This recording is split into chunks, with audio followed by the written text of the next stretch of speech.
sibuyas para ihalo sa gula as tinulong isda. Sarili kong tanong, hindi na ako bibili nito.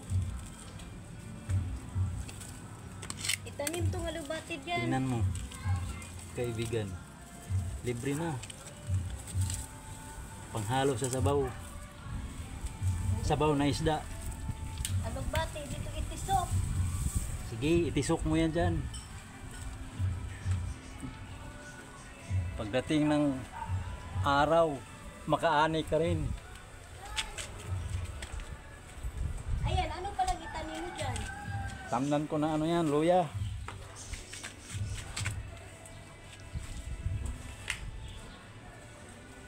Ito, ganda oh, nagbunga na oh.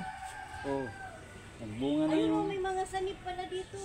nagbunga na yung sitaw ko. Yung mga tawa-tawa, huwag mong gunutin kasi Makinabang rin dito. At least hindi na ako gumastos ng pera. O, tulad nito, di ba? Ang laking pakinabang mga kaibigan. Libre na.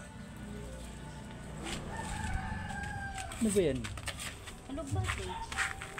Alugbate. Ayun, pili na yan. Pag mabuhay na yan, dating ng araw, mapakinaban. O, mayroon pa nga tayong lemongrass.